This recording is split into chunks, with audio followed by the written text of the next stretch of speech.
Hey guys! Tonight we begin with something that might just make you rethink your next 3 a.m. scroll session: the medieval sleep schedule. Picture this. You're snuggled up after a long day of threshing barley or dodging plague carts, and just as your body starts to settle into warmth and exhaustion, you wake up. On purpose. In the pitch dark. No phone. No Netflix. Just the slow crackle of the hearth and maybe a goat softly judging you from the corner. Welcome to the world of segmented sleep, the two-part bedtime that ruled the Middle Ages. You probably won't survive this night without missing modern insomnia. So, before you get comfortable, take a moment to like the video and subscribe, but only if you genuinely enjoy what I do here. Let me know in the comments where you're tuning in from and what time it is for you. Now, dim the lights, maybe turn on a fan for that soft background hum, and let's ease into tonight's journey together.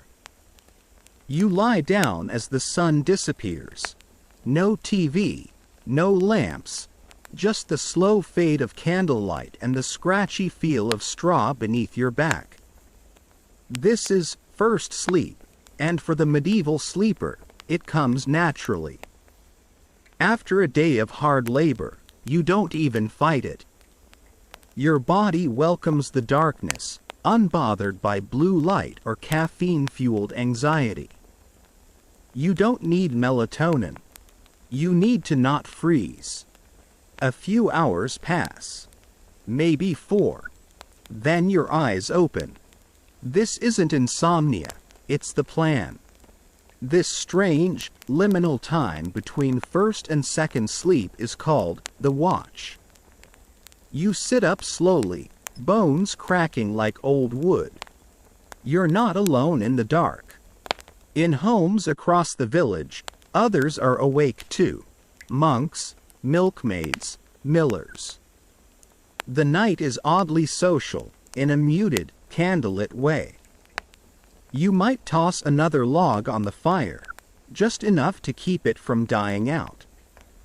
Maybe you check the animals. No one wants to lose a goat to night-thieving wolves. You pray quietly, not from fear, but routine. This is the moment when your soul is calm, your body rested, your mind still heavy but open. Marriage manuals from the time actually suggest this is the best time for intimacy. Not because it's romantic, but because neither of you has the energy to argue. One quirky detail. Some folks used this time to read religious texts, not from a glowing Kindle, but from hand-copied pages lit by sputtering candles. Some scholars argue this interlude was even more important than sleep itself. The watch offered space for reflection, small chores, even storytelling. Historians still debate whether this pattern was universal or more common in certain regions, but what's clear is that it wasn't seen as a sleep disorder, it was just life. You stretch. Maybe sip something warm. Maybe not. You're not up long. An hour, maybe 2. Then you yawn deeply and ease into bed again.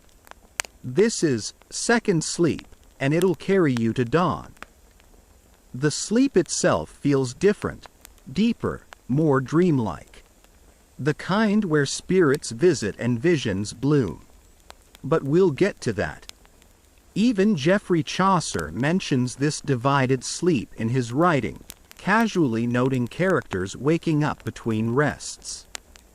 He doesn't explain it because everyone already knew. It was normal. Unquestioned. Fast forward a few centuries and something changes. The world gets louder, brighter. Gas lamps flicker to life in city streets.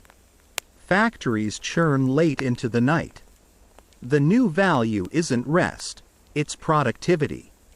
Suddenly, sleep becomes a race to 8 uninterrupted hours.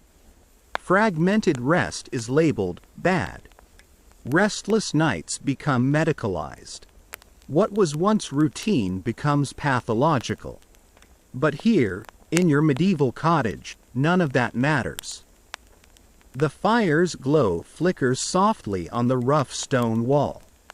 Your second sleep wraps around you like a cloak. The night is quiet again. Except for the goat. She's still judging you. Funny thing. Recent research suggests segmented sleep might actually be more natural than our modern pattern. When people are removed from artificial light, they tend to fall into this same 2-sleep rhythm. So, if you ever wake up at 2 a.m., heart racing, mind alert, don't panic.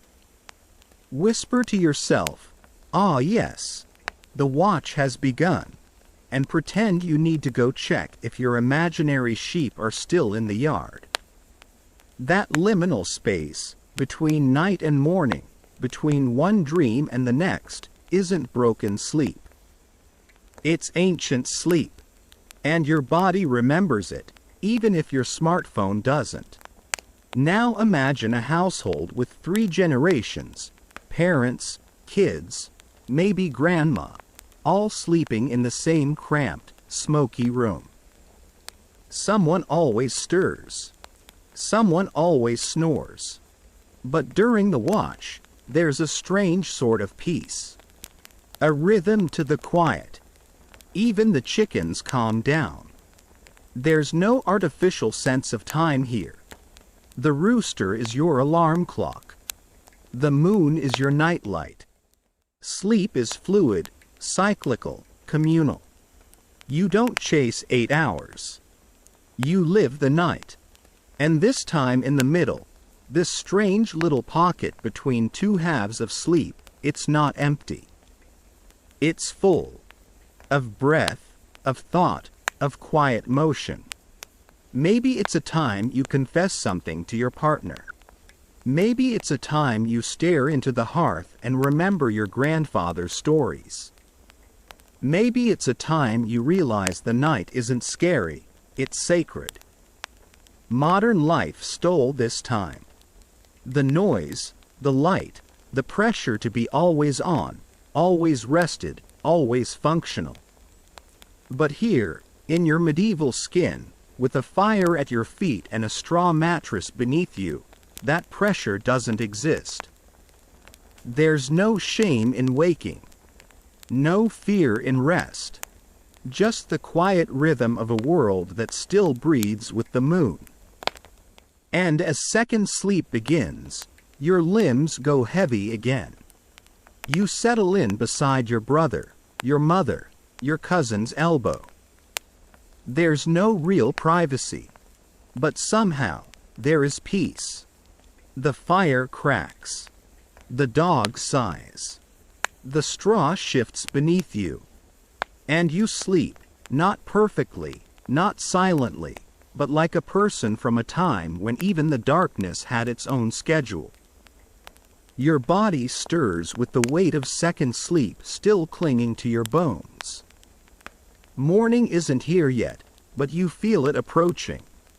The room smells like ash, sweat, and something faintly animal. And that's not a metaphor. That's just life when your bed is made of straw. You blink, scratch your arm, and hear the dry rustle of hay under your sleeve. This is your mattress. A pallet, they call it. A fabric sack, if you're lucky, stuffed with straw or hay that used to be fresh about 3 festivals ago. Or maybe there's no sack at all, and the straw lies loose beneath you, spread out like crunchy confetti that no one celebrated in years. You shift and feel something scuttle beneath you. Don't panic. Probably just a beetle. Or a mouse. Possibly the neighbor's cat. It happens. Your peasant bed is not the medieval version of a sleep number. It's a pile of uncomfortable, pokey reality, and you share it, because everyone shares. Your parents, siblings, maybe even your grandmother, all curled in like spoons, elbows tangled, legs overlapping, heads turned in opposite directions because that's the only way to fit.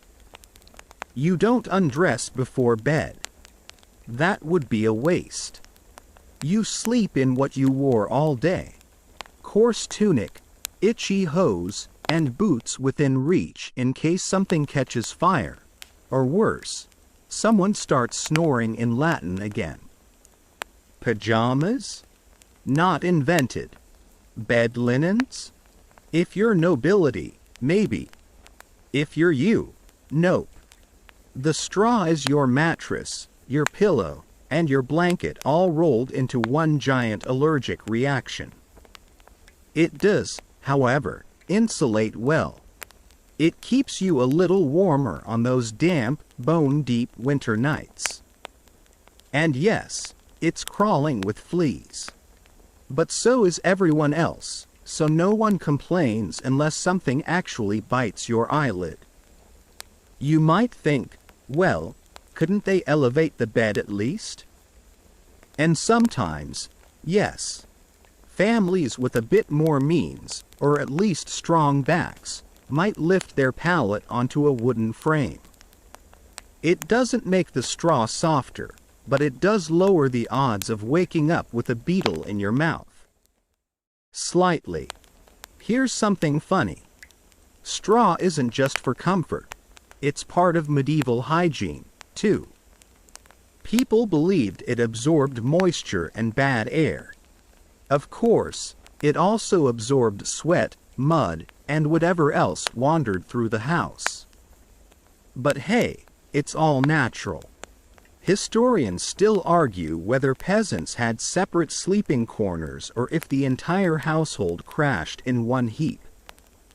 Evidence from wills, manorial records, and illustrations suggest that for many, the concept of personal space was less sacred boundary, and more, please don't kick me in the liver tonight.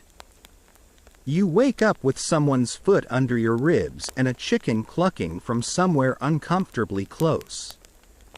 This isn't a Disney farmhouse. It's a one-room structure, stone or timber, with a thatched roof and a floor that does its best impression of a sponge every time it rains.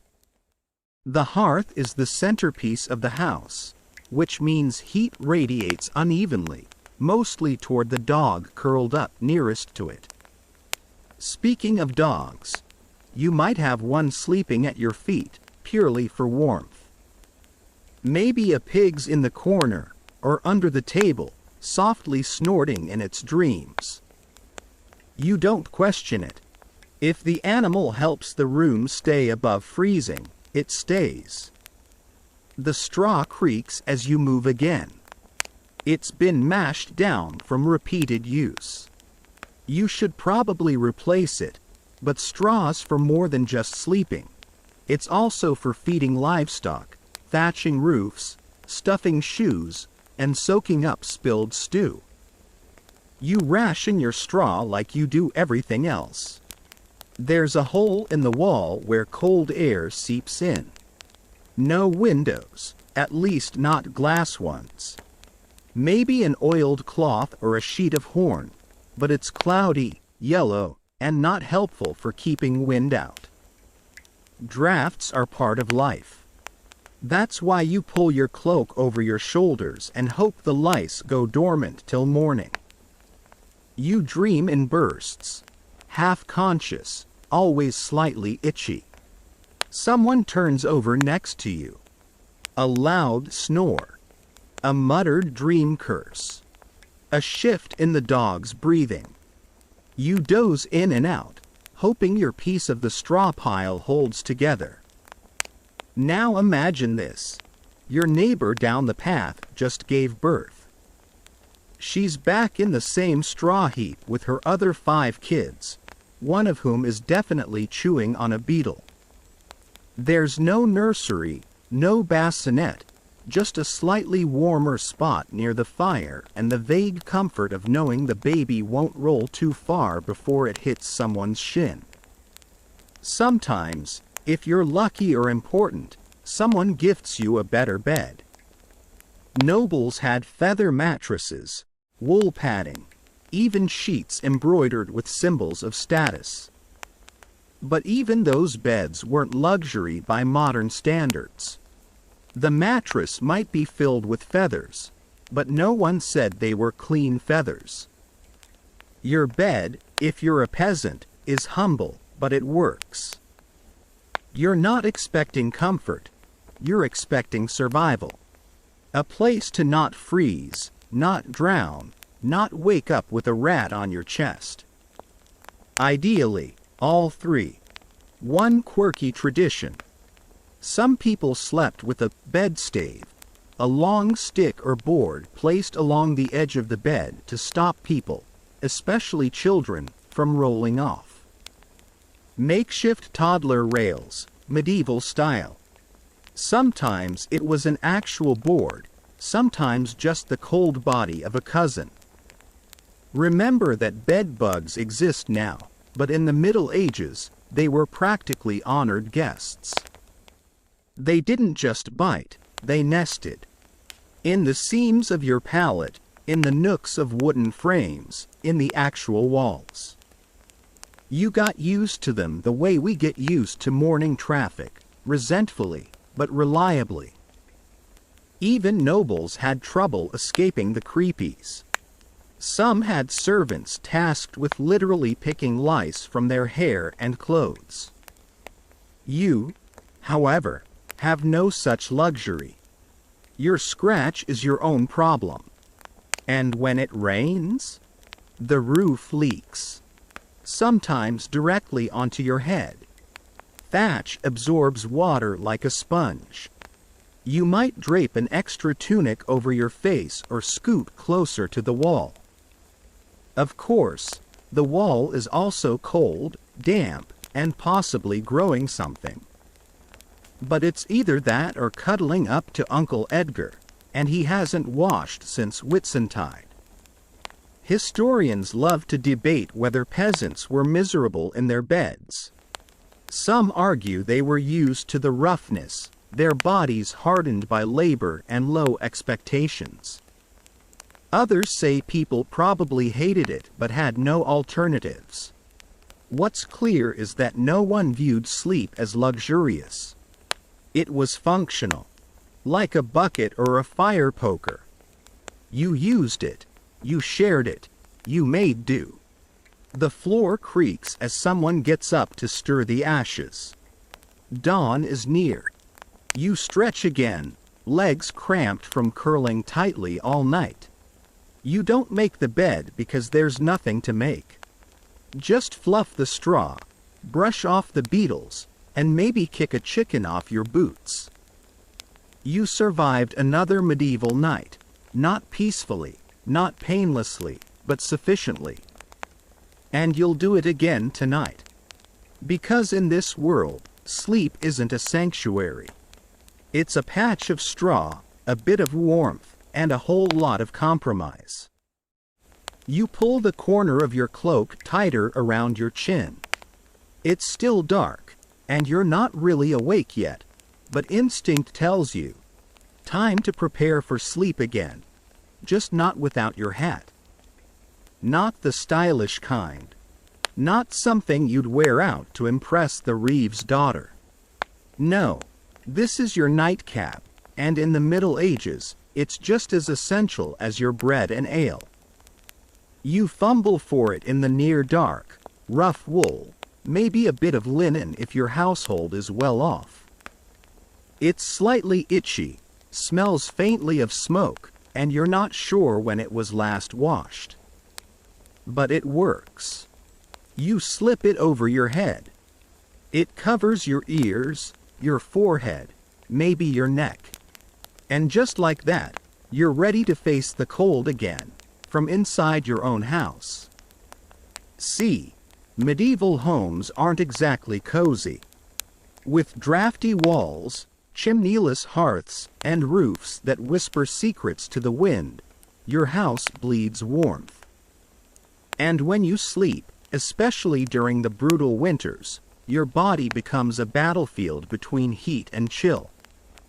The nightcap helps, barely. You might think, why not just make the houses warmer? Good question.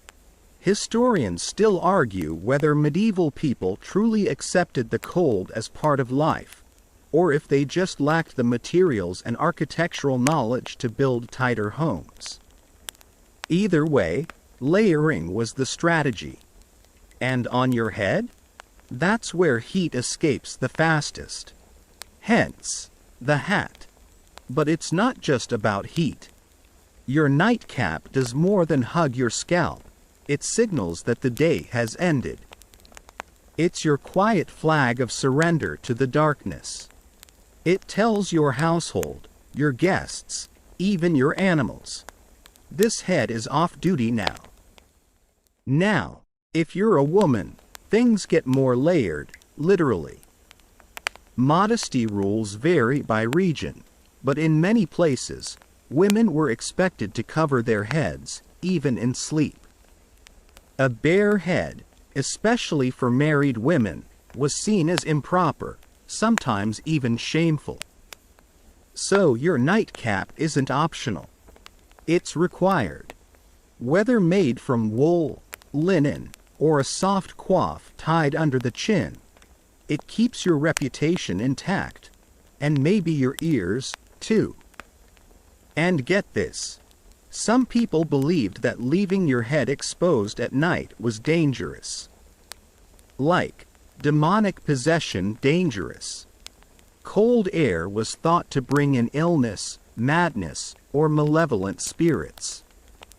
So when you wear your cap, you're not just warming your skull, you're warding off invisible nightly threats. That's one hat with a heavy job description. Monks? Oh, they had their own sleepwear rules. Depending on the order, some slept fully clothed, others in simple robes, but a few wore hooded garments that doubled as nightcaps. Utility was the name of the game, not fashion. Now, let's talk about how ridiculous some of the wealthier folks looked at night. In noble households, a nightcap could be decorated, embroidered, even bejeweled. Imagine that. Flopping into bed wearing a soft linen cone-shaped hat with your family crest stitched on the front. Not exactly ASMR ready, but it sent a message. Even in bed, status mattered. There's even a theory that some medieval hats were designed specifically for sleep, not just adapted from daily wear. They were long, tapered, sometimes with tassels or trailing points. The longer the tail, the fancier the household. Some claim the tails could be wrapped around the neck for extra warmth. Others say they just looked whimsical. Historians still debate whether these elaborate nightcaps were more for show or real use. Of course, all of this clashes beautifully with what you actually experience as a peasant. Your cap? It's maybe your only one. Worn during the day when mending fences, worn at night against the cold, and maybe handed down from your father or mother. It's fraying at the seams, smells like the hearth, and has a patched hole from when the goat chewed it. But it works. You don't complain. Now, here's a little-known detail. The phrase, nightcap, as a bedtime drink doesn't show up until much, much later. In medieval times, no one called their ale a nightcap. They just drank it because it was safer than the water and helped them forget they had bed bugs. So next time someone mentions wearing a nightcap, picture yourself crawling into a pile of straw, yanking a wool cap over your lice-bitten ears, and praying you don't freeze before morning. That's the real nightcap experience. Oh, and speaking of lice, yes, the cap does not help. In fact, it may trap the little beasts against your scalp, giving them a warm little campground. But at least your ears stay warm, right? Some households, particularly those in colder regions like the Scottish Highlands or Northern Europe, crafted nightcaps that almost resembled helmets, tight-fitting, layered, and tied securely. If it looked like something a sock puppet would wear in battle, congratulations, you're warm. There's even folk wisdom about sleeping with a warm head improving your dreams. Or at least helping you remember them. Whether that's true or not, who knows? But when your home is one big uninsulated box, every shred of fabric helps. Meanwhile, you roll to your side, tugging your cap lower. Someone in your shared bed mutters and coughs. You're all bundled tightly now, a line of bundled peasants like scrolls tucked into a library shelf. Your cap rubs slightly against the straw. You shift, trying to avoid the itch. And as you drift off again, second sleep is calling. You feel oddly thankful for the scratchy, slightly smelly cap pressed against your skin. Because in a world without electric blankets, down comforters, or radiant heat, this humble scrap of cloth is the only thing between your dreams and the creeping cold. You murmur something incoherent, roll over again, and your hat stays in place. That's the goal. Because waking up with a frozen ear is one of those little medieval joys no one bothers to write ballads about. The sun's gone down, your legs ache, and you've managed to avoid stepping in anything suspicious on the muddy road. But now, after hours of travel, you spot it, an inn. Relief, right? Not quite. Because in the Middle Ages, finding a bed doesn't mean you get one to yourself. In fact, the word bed is used pretty loosely here. A mattress, a pile of straw, even a wooden bench, whatever the innkeeper can shove a body onto counts as lodging. And bodies? You'll be sharing with them. Strangers. Loud strangers. Smelly ones. Occasionally armed. You open the door. It's loud. Warm, but not cozy. There's a smoky fire pit in the center, coughing black soot into the rafters. The air smells like stew, sweat, wet wool, and stale ale, what we might now call historically immersive. You look around. There's no reception desk, no key cards, just a grumpy-looking innkeeper, a few ale-stained tables, and a mess of limbs occupying benches, barrels, and floor space. Here's the deal. Most inns charged by the bed, not by the person. And that means if a bed had space for two, then two people were getting in it. 3. If business was good. If you're lucky, your fellow sleepers are just loud snorers. If you're unlucky, they're pickpockets, plague carriers, or traveling bards with opinions. Privacy? Forget it. You're not just sharing space. You're sharing blankets, air, and very likely, body heat. You don't know this person's name. They don't know yours. And yet here you are, curled up beside them, trying to figure out which lump in the bed is your knee and which is theirs. Now, inns varied wildly.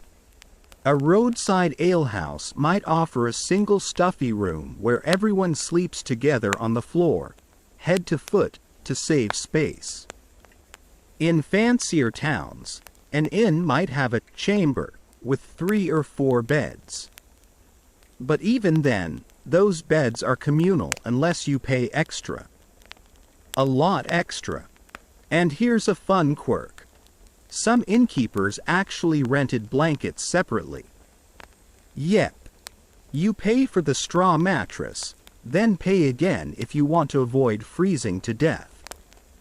So, if you're poor, it's sleep in your clothes and hope you don't get lice. Or worse, a cold so bad they name it after you. Historians still debate how innkeepers managed bed assignments. Did they separate men and women? Did they group people by social class, or was it just a chaotic first come, first spooned policy? Records are spotty, but it's clear that comfort was secondary to commerce. Some inns had multiple people sharing not just the bed, but the blanket. That's right.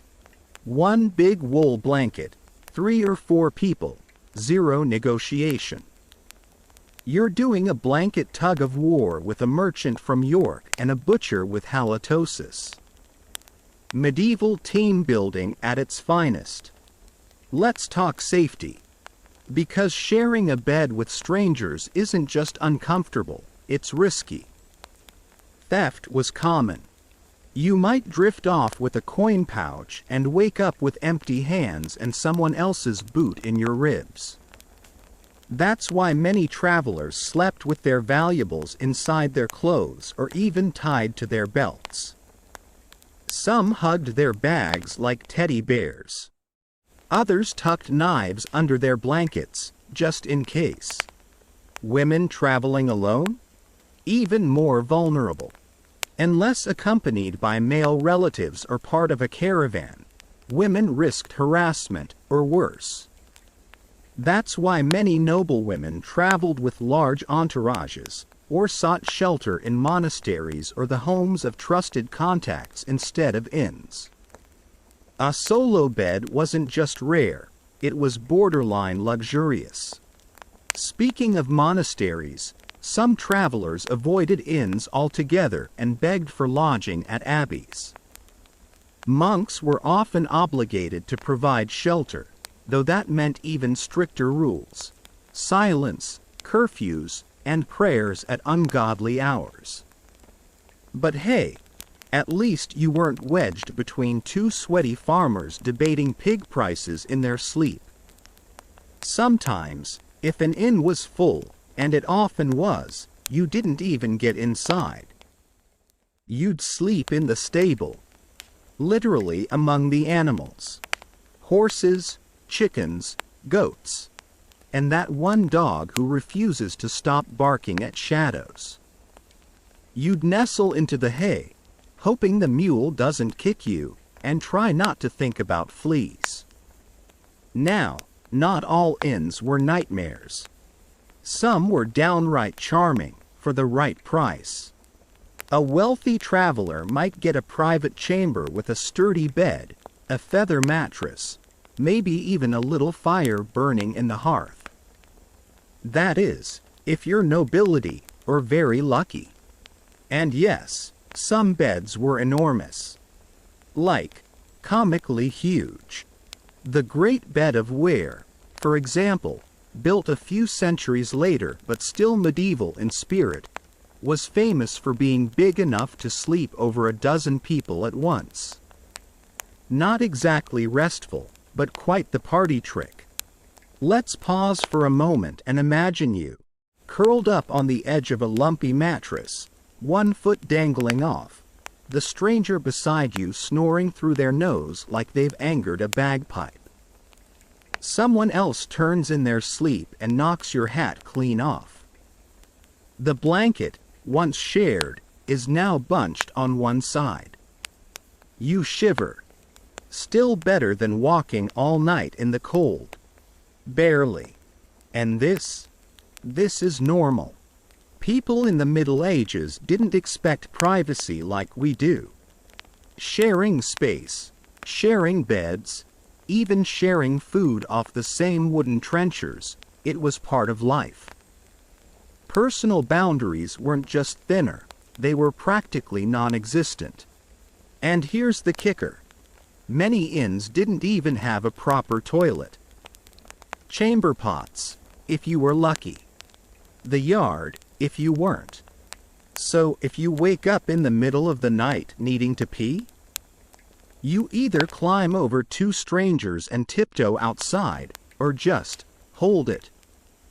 Tough choices all around.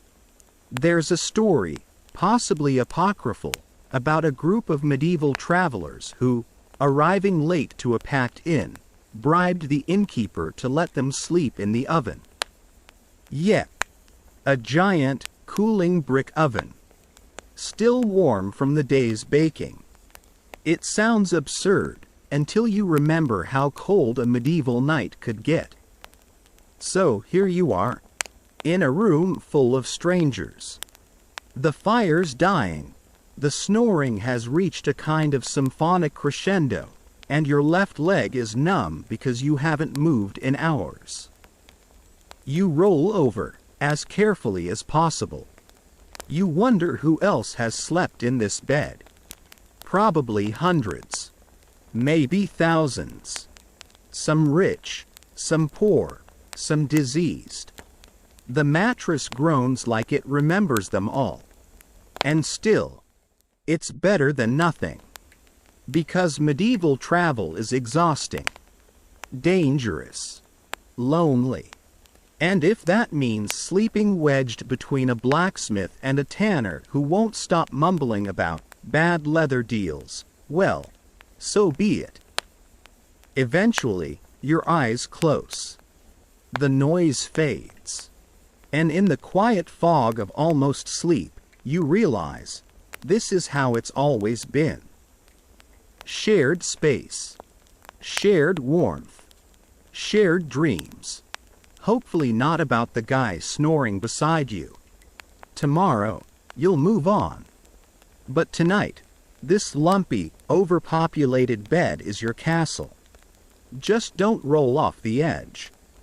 You're finally settling into that straw pile or shared in bed, your cloak wrapped tight and your limbs tangled in someone else's idea of sleepwear, when a quiet sound rises through the dark, murmurs, whispered chants, the rustle of cloth as people kneel beside their makeshift beds. That's your cue.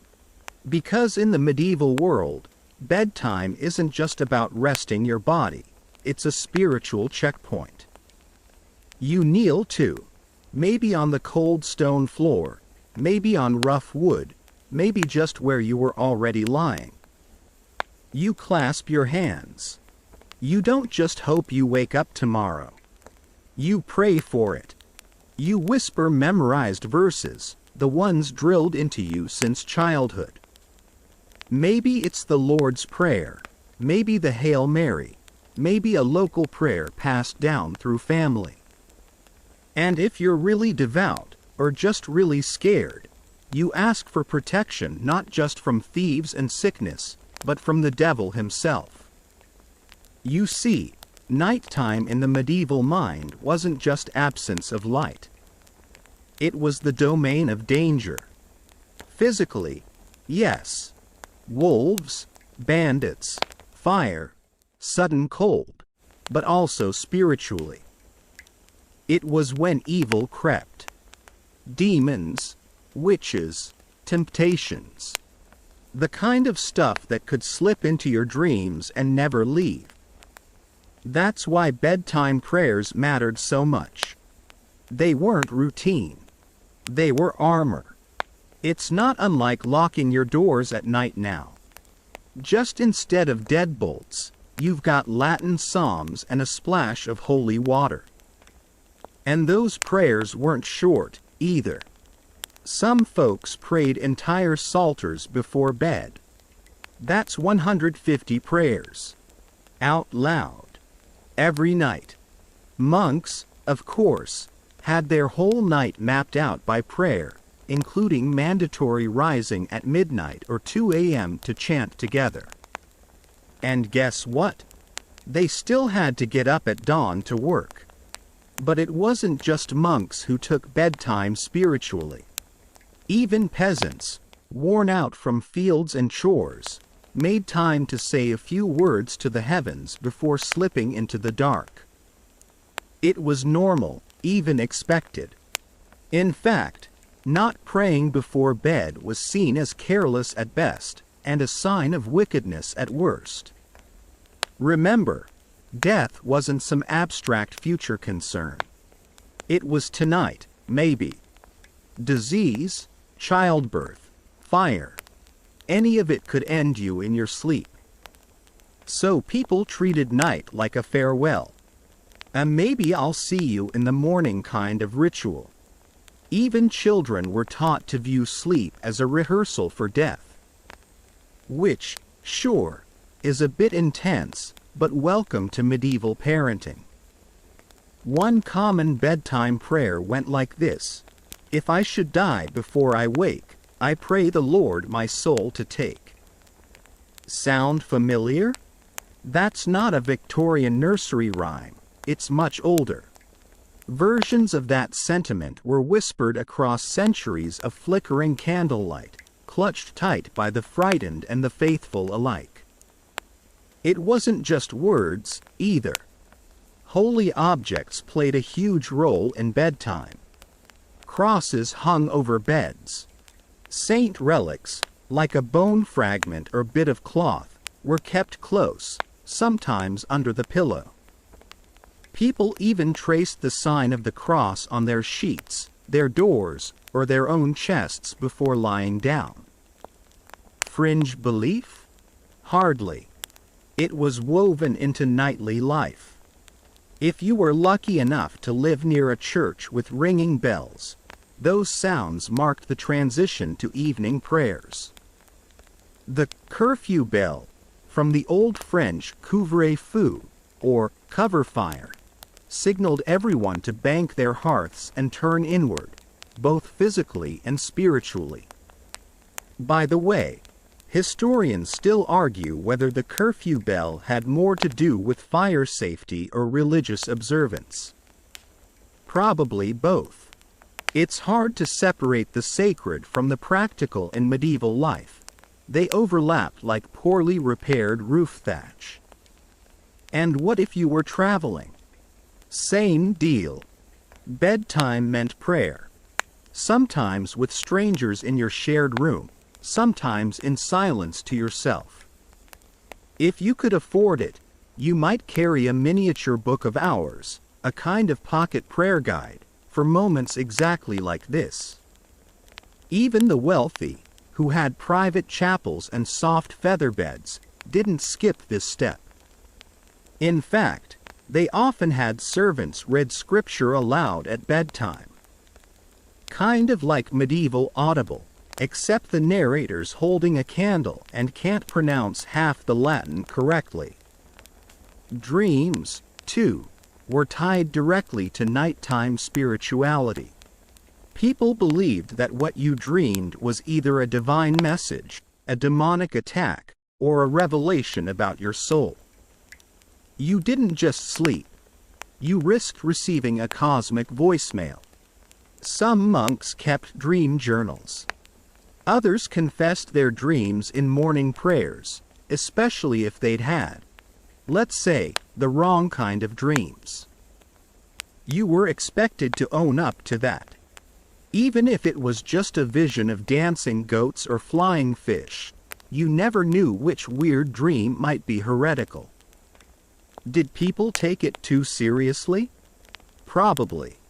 But when you believe your soul is literally on the line every time you close your eyes, it's not surprising that your last thoughts at night are not about how many hours you'll get, but about whether you'll wake up at all. Even bedtime stories weren't really about fun. They were often cautionary tales, designed to scare you into righteousness. Tales of sinners who didn't say their prayers and were snatched by devils in the dark. Or people who mocked the saints and were cursed with insomnia forever. Not exactly soothing, but effective. There's even evidence that some families had set bedtime litanies, ritual lists of people to bless. You'd go down the line. Mom, dad, siblings, local saints, neighbors, maybe even the livestock if things were going well. Because if anyone in that list died overnight and wasn't blessed, guess who'd feel responsible? Over time, some superstitions crept in too. Like sleeping with a Bible under your pillow to ward off evil spirits. Or placing a knife beneath your bed to cut through demonic influence. Some people believed certain sleeping positions were holier than others, like lying on your right side, like Jesus was thought to do. One fringe belief even claimed that sneezing in your sleep was a sign your soul had briefly left your body. Don't worry. If you sneezed again, it came back. Probably. Just say another prayer just in case. And yes, people believed that saying your prayers too lazily or nodding off mid-verse was disrespectful enough to invite punishment. So the lesson? Get through your bedtime spiritual routine with focus. No nodding off during Amen. No skipping St. Christopher just because it's late. By now, your knees are sore. Your straw mattress is no fluffier than when you left it. But you feel covered. Not safe, exactly, but guarded. And maybe a little lighter, like you've filed the right paperwork with heaven just in case tonight's the night the roof gives in.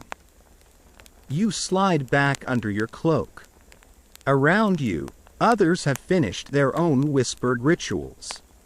A soft glow still flickers from one candle, soon to gutter. The night air creeps in from cracks in the walls. You shiver once, then still. Sleep, when it comes, is earned. Not just because of your aching muscles, but because you've handed over your fears, your failures, your fragile humanity to something bigger.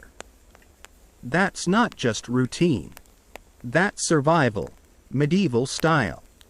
Tomorrow will bring more toil, more danger, more dirt. But tonight, you rest in a patchwork cocoon of prayer, superstition, and old straw. And if you don't wake up, well, you said your prayers. You're ready. You roll over, or try to, still half dreaming, warm breath from someone else tickling the back of your neck. Your knee bumps another leg. Maybe it's your brother. Maybe it's your uncle. Maybe it's a man you've never met before in your life. Because in the medieval world, if you're traveling, or even living with a large family, privacy doesn't exist. And personal space? That's not a thing. Beds aren't sacred solo sanctuaries. They're shared real estate. And when you need to spend the night on the road, you quickly discover one of the most uncomfortable truths of medieval life. If you want a roof over your head, you'll probably have to share a bed with strangers. That's right. You, the merchant from York, might wake up nose to nose with a blacksmith from Toulouse, or a monk from Kent who snores like a drawbridge being cranked shut. Why? Because inns, such as they were scarce, small, and always crowded. Think fewer, genteel countryside taverns, and more, reeking fire hazard flophouse. The innkeeper doesn't care if you know your bedmate. In fact, he doesn't even ask. If you paid your penny, you get a blanket and a spot. If you're lucky, it's straw. If you're not, it's the floorboards near the fire with someone's smelly feet against your ribs. These weren't private rooms with turn-down service. More often, they were large, single rooms crammed with beds, benches, and bodies.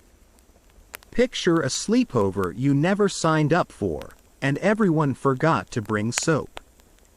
And if you're imagining something like a soft-in mattress, stop. You're lying on a communal bed, planks with hay, or a sagging sack barely better than the floor. Bed bugs? Oh, absolutely. Lice? Probably traded like currency between travelers. Want some quiet? Forget it. Someone's telling stories. Someone else is laughing. Someone's weeping. There's the sound of someone getting sick in the corner. You close your eyes, but it doesn't help. Your nose is wide awake. You smell sweat, stale ale, smoke, unwashed wool, onions, feet, and worse. And that's before the livestock start snoring. Because yes, some people brought animals into these inns. Pigs, chickens, even small goats, especially in the winter. You know what they say, 3 strangers and a goose make for a warm night. Still, it's better than the alternative. If you don't sleep in the inn, you're outside, under the sky, at the mercy of bandits, wolves, or worse, churchyard spirits, according to local superstition. So you take your chances with the snoring monk and the coughing mason. You don't even get your own blanket. Those, too, are shared. One early French traveler's guide suggested always sleeping closest to the wall, so you wouldn't be the first to get robbed or stabbed if things got tense in the night. Sound advice, really. And people did get robbed. You learned quickly to sleep with your money pouch under your clothes, your boots tucked beneath your head, and your knife within reach. Some travelers even tied themselves to their gear with rope, like a kind of medieval fanny pack burglar alarm. It's not just men sharing beds, either. Women travelers, when they could travel, often bunked together or were placed in separate areas, though that wasn't always guaranteed. And mixed sleeping arrangements weren't exactly rare, especially during festivals or in crowded cities. Modesty rules bent when survival was at stake. Historians still argue whether such co-sleeping arrangements led to more crime or created stronger social norms. Some claim it was just the way things were, and people learned to be polite. Others think it fostered a certain blunt camaraderie, a you snore I snore handshake agreement. Even nobility, when forced to travel, didn't always get a room to themselves. High-ranking lords might have a private chamber in someone's manor, but even then, their servants often slept at the foot of the bed. Not just to be handy in the morning, but to keep the lord's feet warm. Cozy, right? But inns were the worst offenders. Medieval hotel is generous. It's more accurate to call them communal barns for humans. Rooms were dark, smoky, and poorly ventilated. Chamber pots overflowed. Roofs leaked. Floors creaked. And if you wanted to relieve yourself in the middle of the night?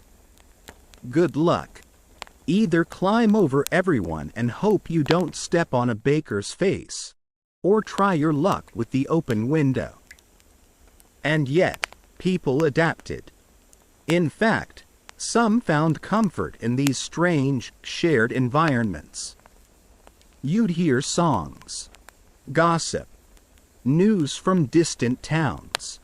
Travelers told tales to pass the time of kings, saints, demons, and miracles. Stories were traded like coin. Every now and then, you might find someone worth talking to. Or someone who shared their bread, their flask, even a clean bit of wool to use as a pillow. And sometimes, rare as it was, you might get the bed to yourself, if the weather was bad, or the innkeeper liked your face, or the goose didn't show up.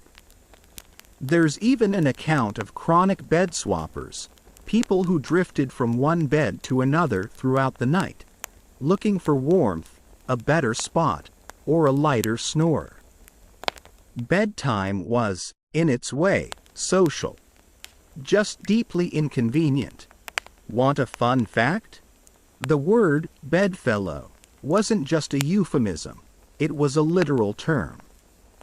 Important alliances were sometimes made by sleeping in the same bed. It implied trust. Sharing a bed could even be political. If a king invited you to sleep in his chamber, it wasn't scandal, it was an honor. Of course, you couldn't always choose your bedmate. And if your fellow sleeper was sick, well, let's just say you'd better start praying now. Beds were a hotbed, literally, for spreading disease. Colds, lice, the plague. You didn't just share warmth. You shared everything. So you learn a few tricks. You sleep on your cloak, not under it.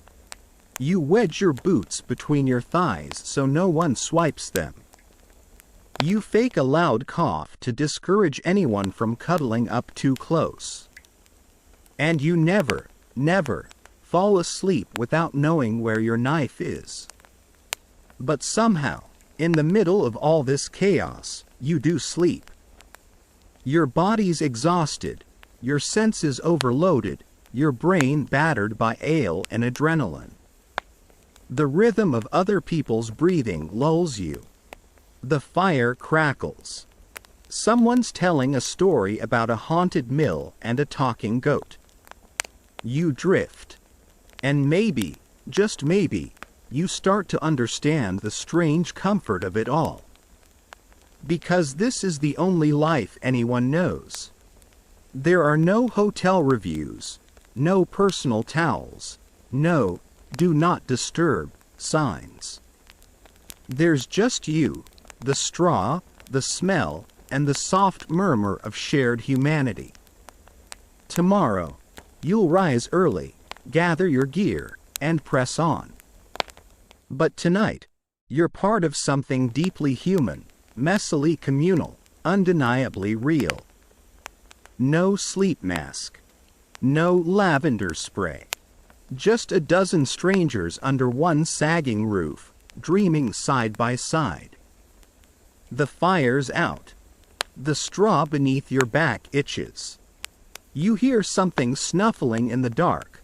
Probably not a monster, probably just a pig, but you can't be sure. And still, somehow, you're warm.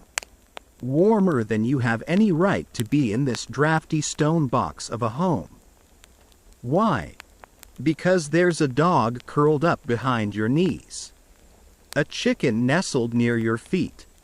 And maybe a sleepy pig sharing the corner of your straw pallet. You're not hosting a petting zoo. You're just surviving. In the medieval world, sleeping with animals wasn't an eccentricity. It was standard winter protocol. The fireplace can't heat the whole house. There's no central air. The walls are thin. The windows are just holes with shutters, and your blanket is a worn wool cloak. Body heat becomes your only reliable heater. And if that means cuddling up to a snoring sow, so be it. You might share a bed with your siblings, your spouse, and 3 kids. But the real warmth comes from the living furnace curled at the foot of the bed. Pigs, in particular, were popular sleep companions. Their body temperature runs higher than humans, and they're surprisingly chill once they settle down. Dogs were even better. Loyal, small enough to fit on the straw without kicking you, and willing to snuggle, if they'd been trained not to bolt after rats in the night. Some families kept chickens nearby, too, not only for the eggs but for their feathers and cozy clucking presence. In one anecdote, A woman described her bed as more feathers than cloth. That wasn't luxury, it was survival fluff. This isn't pet ownership as we know it. You're not tucking animals in with nicknames and bedtime treats. These are working creatures. They pull carts, lay eggs, guard doors, and yes, help you survive the bitter night. Affection is optional. Utility is non-negotiable. It's hard for modern minds to grasp just how cold things got in those uninsulated homes. Even in moderate climates, a winter night indoors could drop below freezing. People wore cloaks to bed, hats, gloves, even shoes if they couldn't afford clean straw to insulate their palate.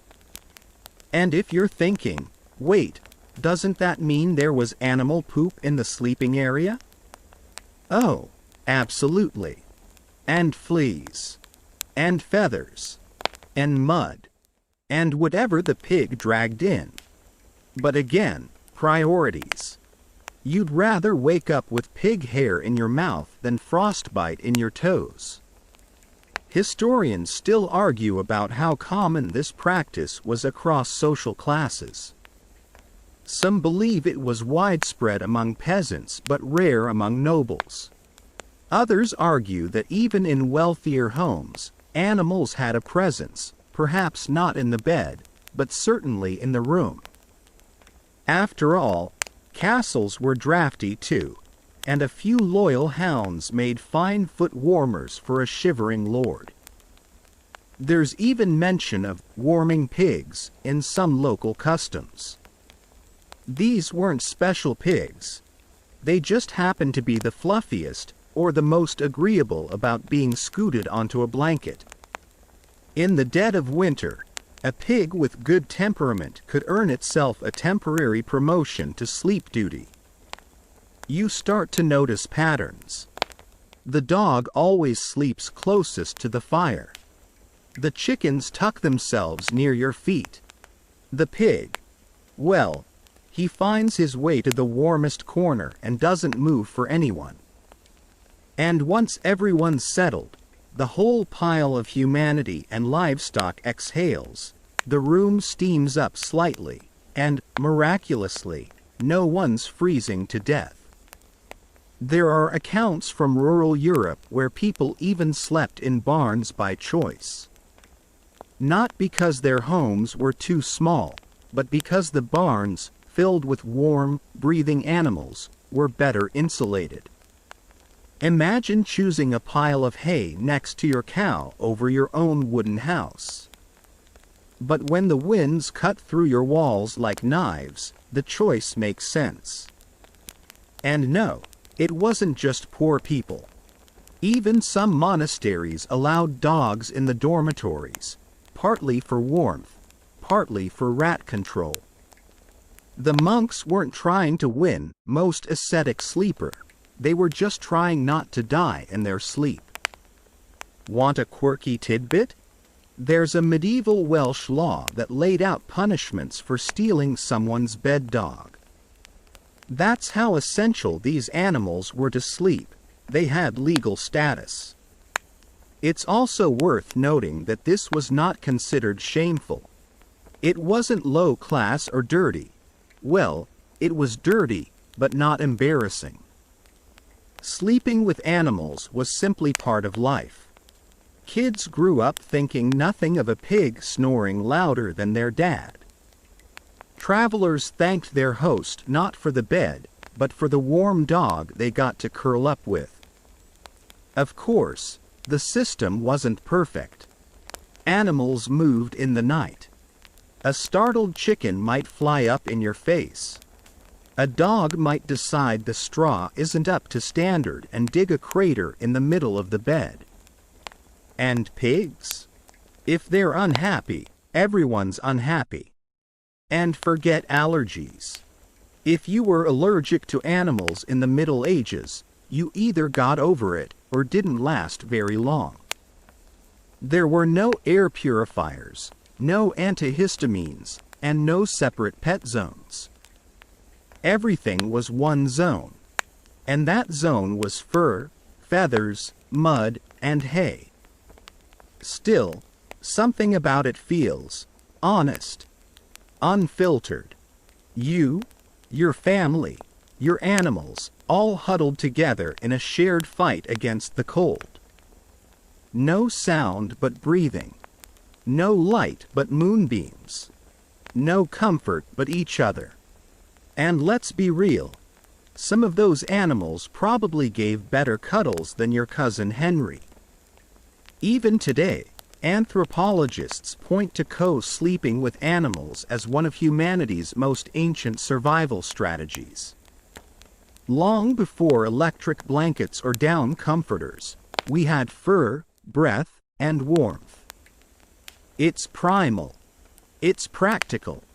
It's kind of sweet if you forget about the fleas. You roll over. Your hand brushes feathers. A little cluck responds, sleepy but annoyed. You murmur a soft apology and settle back in. The dog shifts, sighs, and rests his head on your knee. And just like that, you're asleep again. Wrapped in wool, warmth, and the soft rhythm of the barnyard heartbeat. Tomorrow, the pig goes back to rooting, the chicken lays her egg, and the dog barks at strangers. But tonight, they're family. Sort of. So you dream of warmer places and softer beds, but wake up thankful that, at least for now, you're not sleeping alone in the dark. You shift in your sleep. The straw pricks your side. Someone's foot is jammed against your hip, and, what's that sound? A single, deep-toned bell echoing through the pre-dawn dark. You groan. It's 2 a.m. time to get up. You're a monk, after all. And monks do not sleep in. Life inside a medieval monastery is as rigid as the stones that form its walls.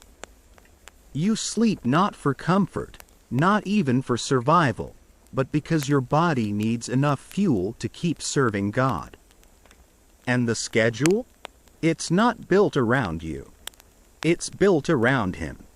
So you sit up, bleary-eyed. The dormitory is dark and cold. You slept in your robe again. No point changing just for a nap. Across the room, other monks stir in the same silent rhythm. No words. No yawns. Just the slow shuffle of sandals on icy stone. Welcome to the world of monastic sleep. Harsh, communal, interrupted, and totally devoid of the comforts you're used to. You slept on a wooden plank. Or, if you're lucky, a thin sack of straw. Privacy? Not a chance. Walls were for fortresses, not bedrooms. The dormitory is one vast chamber, filled with rows of bodies curled like commas under their woolen cloaks. Even the location of this sleep space varies. In some orders, you sleep directly above the church, so you're never more than a staircase away from the sanctuary. In others, your bed is part of a larger hall, arranged in strict order of seniority. The older monks closest to the door, the novices tucked at the far end. But no matter where you are, the rules are the same: silence, modesty, discipline. You lie on your back or side, arms crossed or tucked in. None of that sprawling or snoring business. You're not here to enjoy sleep. You're here to deny it. Because at 2 a.m., it's time for vigils, the first of the day's prayers. You rise, file out into the cold hallway, and shuffle into the chapel with the rest of your sleepy brothers. The candles flicker. The incense is faint but comforting. Together, you chant the Psalms in Latin, your voices forming a steady hum that's half sacred, half hypnotic. This isn't optional. The Rule of Saint Benedict, the rule book for monastic life since the 6th century, commands strict adherence to a divine schedule. The 8 canonical hours of prayer are the spine of your day, and vigils sets the tone. Miss it, and you're not just breaking a rule, you're failing in your spiritual duty. Some monasteries split the sleep schedule into 2 segments. Sound familiar? Segmented sleep strikes again. A short first sleep before vigils, followed by a second one afterward. Other monasteries simply ration your rest into brutal microdoses, giving you maybe 5 hours total, broken up across a grueling, unrelenting day. Historians still argue over just how sleep-deprived these monks were. Some evidence suggests they adapted to the rhythm and even found peace in the quiet hours. Others think the lack of consistent REM sleep may have led to vivid visions, interpreted at the time as spiritual epiphanies or demonic tests. And those visions? They mattered. A monk dreaming of fire might confess it as temptation. One dreaming of flying might write a hymn. One dreaming of a woman? That's a week of penance right there. Dreams in monastic life were dangerous, meaningful, and closely scrutinized. Want a strange tidbit? Some monasteries designed their dormitories without pillows or bedding, but with carved headrests made of wood or stone, forcing the head to remain upright. That way, no monk could slump into the luxurious depths of unconsciousness and miss his prayers. In this environment, solitude is rare. You're part of a divine machine, synchronized to the minute. Even your breath feels like it belongs to the group. Yet, oddly, there's comfort in the uniformity. No one's sleeping better than you. No one has a softer bed. No one is snoring off in a private room. You're all in this together, equally uncomfortable, equally holy. The room may be cold, the floor hard, the bell relentless, but there's something oddly grounding in the repetition. You know exactly what to expect. At night, you sleep. At 2, you pray. At dawn, you serve. At dusk, you chant. Then sleep again. Repeat until death or sainthood. And sure, the system has cracks. Some monks doze during prayers. Others sneak naps during midday labor. A few build reputations as bed lovers, a lightly scornful term for anyone who clings too fondly to their straw mat. But for the most part, the discipline holds. And there's beauty in it, too. You've never heard silence like monastery silence. Thick, living, sacred. You've never known sleep so stripped of ego. No pillows. No pajamas. No dreams of luxury. Just you, a robe, a floor, and your duty to something greater than yourself. Even outside monastic walls, these routines influence the culture. In towns near monasteries, the early morning bells shape the farmer's rhythm, the blacksmith's start time, even the rooster's crow. The monastery doesn't just sleep differently, it sets the pulse for the entire region. Monastic sleep becomes a model of spiritual aspiration. Peasants may grumble about cold floors, but they speak of monks with respect. Nobles admire their self-control. And some zealots try to emulate their schedule, waking in the night for prayers even if they're not sure what to say.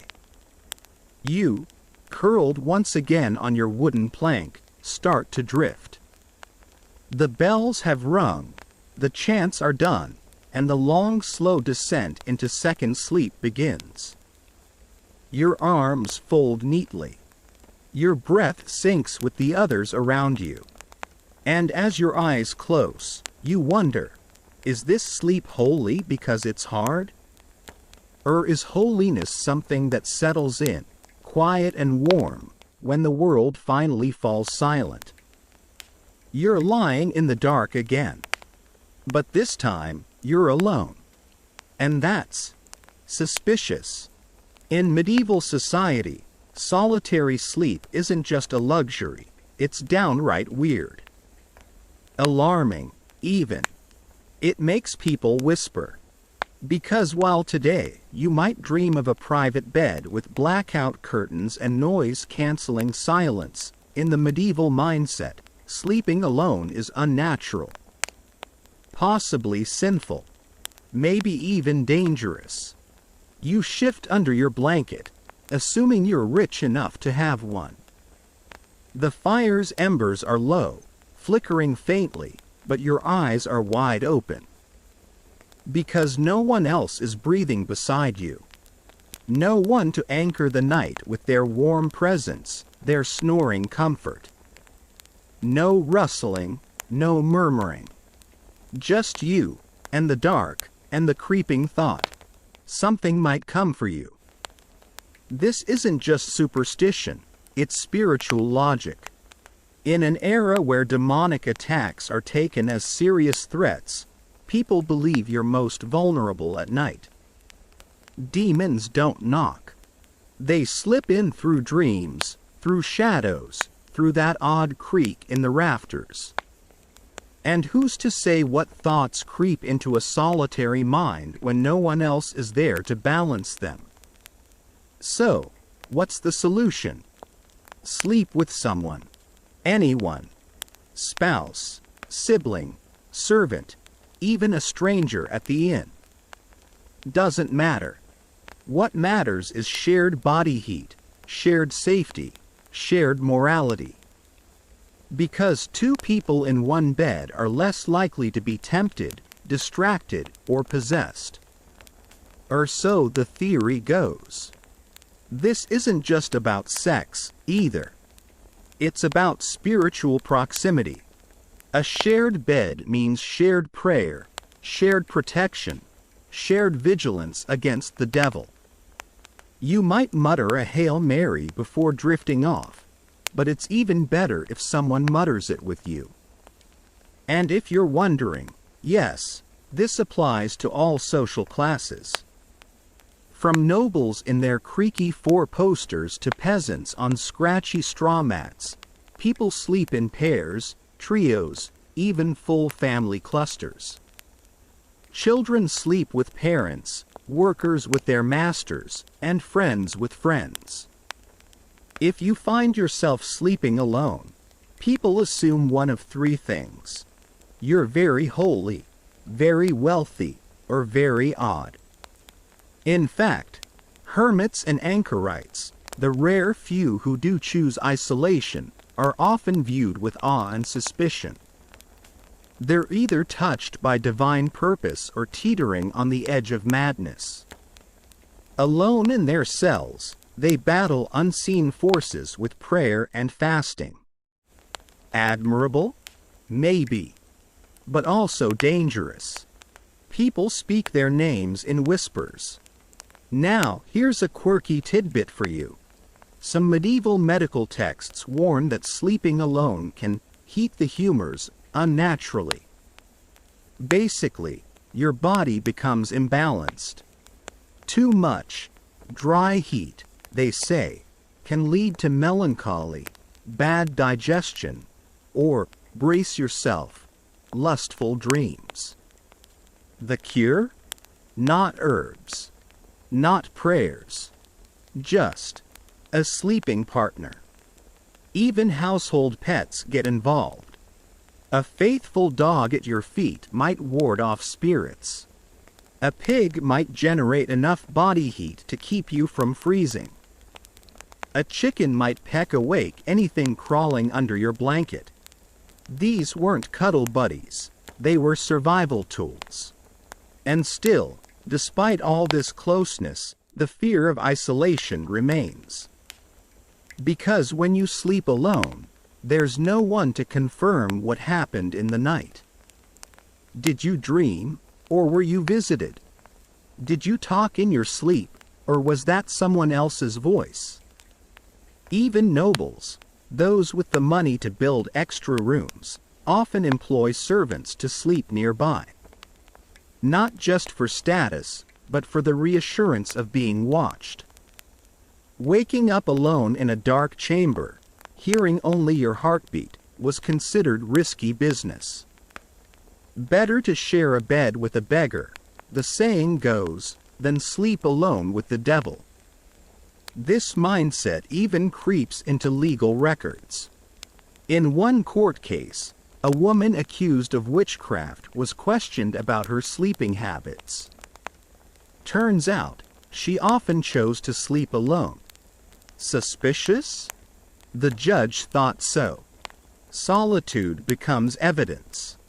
A quiet night turns into a question mark.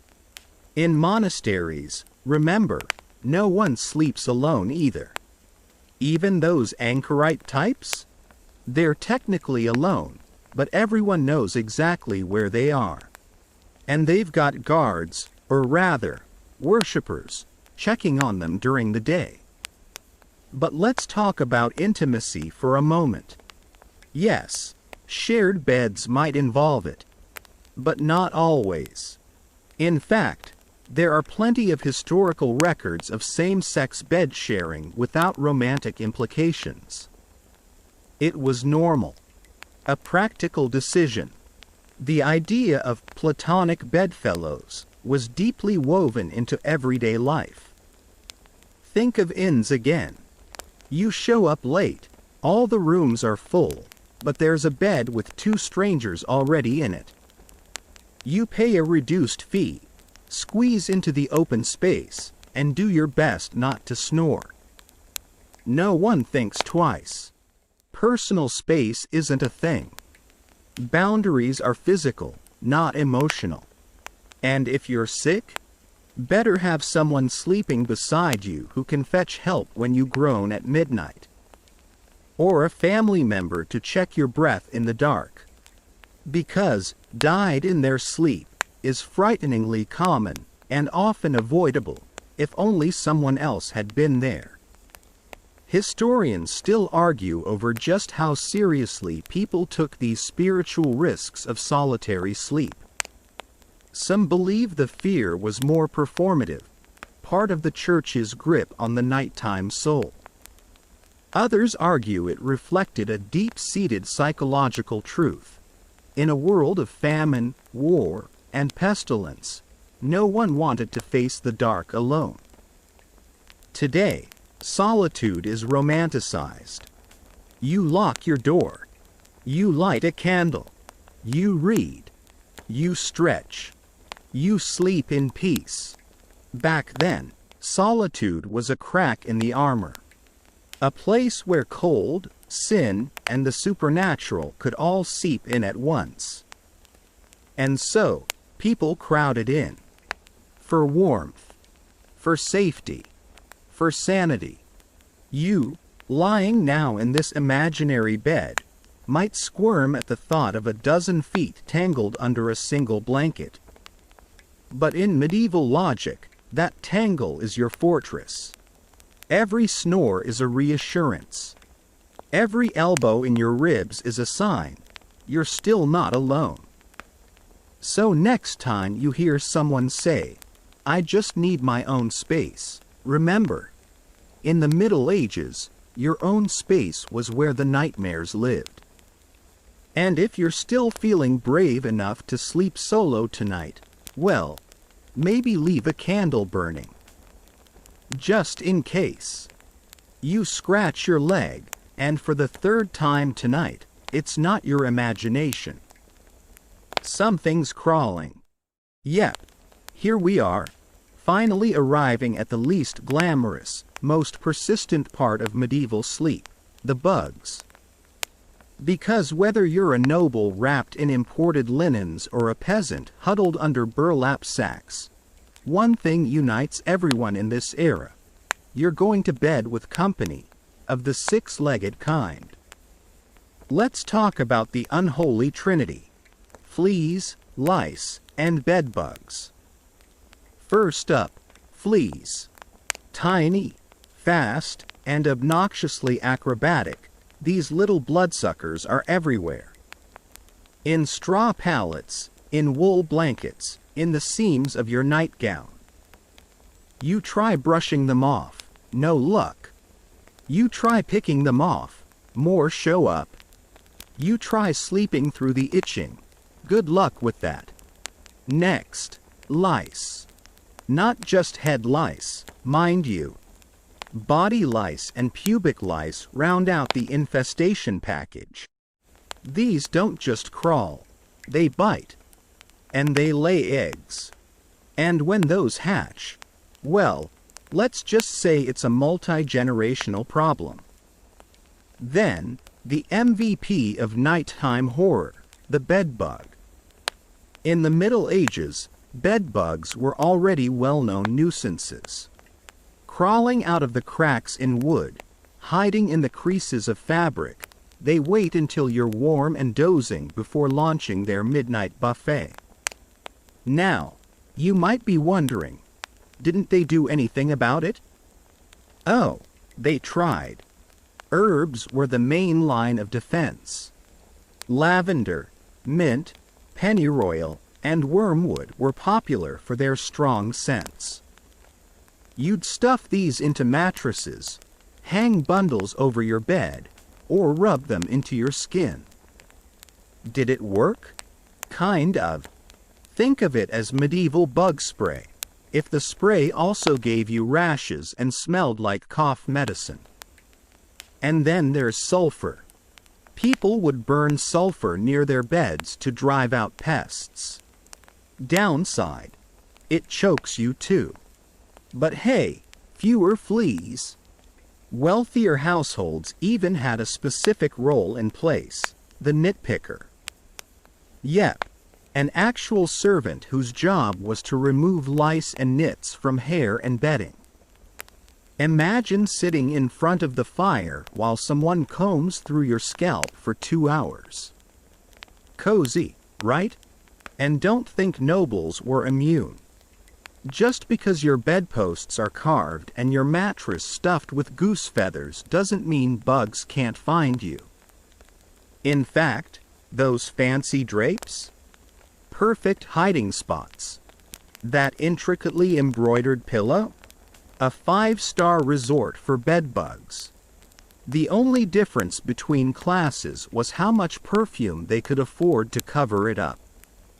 Now, how about some fun facts? Medieval people slept fully clothed most of the time. This wasn't just for modesty, it was protection. Long under tunics, nightgowns, wool socks, and those trusty nightcaps gave your skin a little buffer zone. Every extra layer was one more obstacle between you and the insects. And yes, people scratched constantly. Visitors often noted the ever-present twitching, slapping, and fidgeting of even the most well-mannered courtiers. If someone sat perfectly still, you'd assume they were dead or blessed. There are even records of bed change rituals, where entire households would upend sleeping quarters to refresh them. Mattresses would be emptied and refilled, bedding aired out in the sun, floor mats dusted off, and then, slowly but surely, the bugs would creep back in. One especially desperate method? Scalding. Pouring boiling water into mattress seams or over rushes, those straw-like floor coverings, to kill the hidden critters. Risky, but satisfying. Still, the problem never truly went away.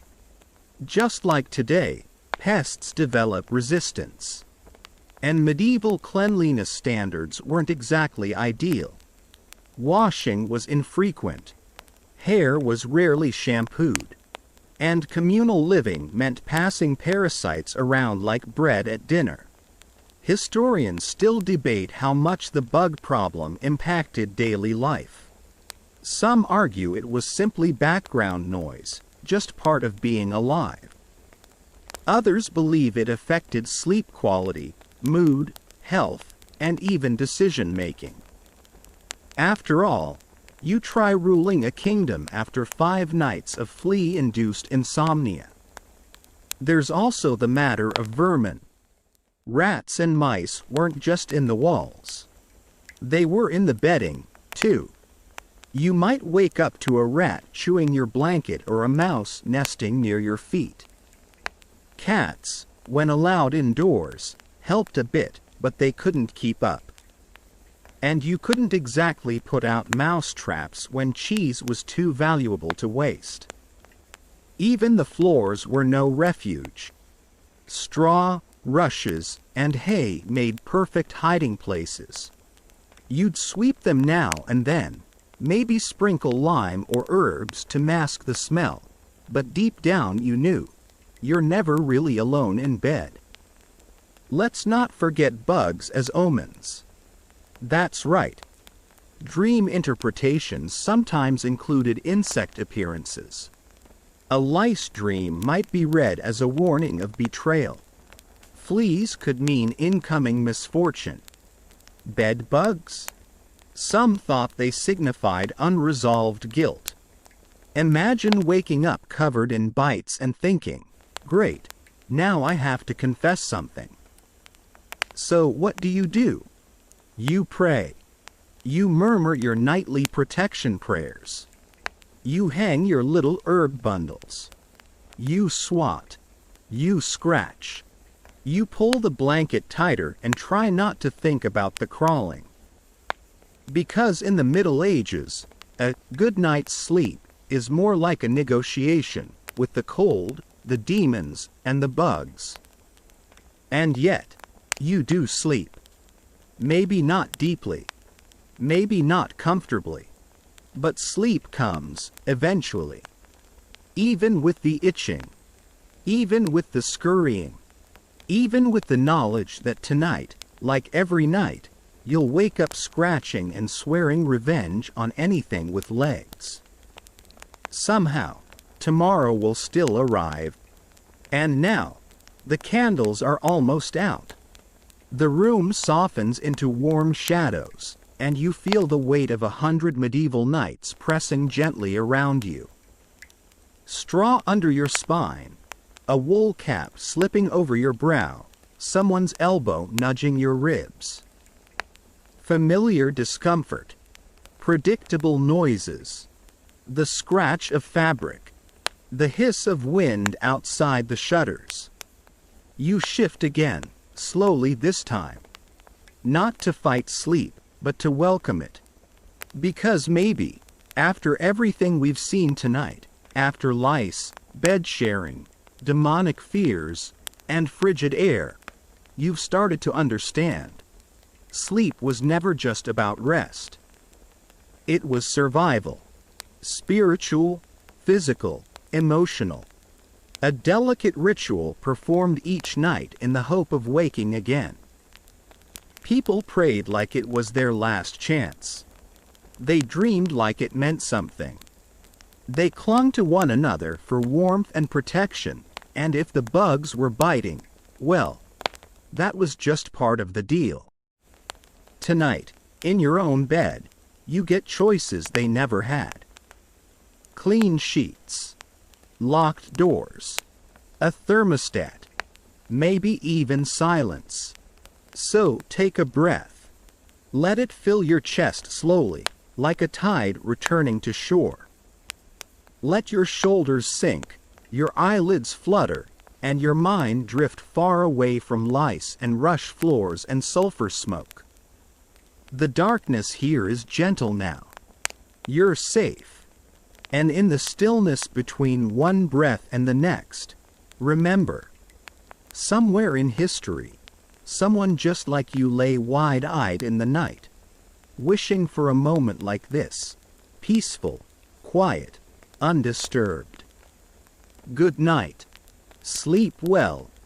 And whatever you do, Don't let the bedbugs bite. End of script.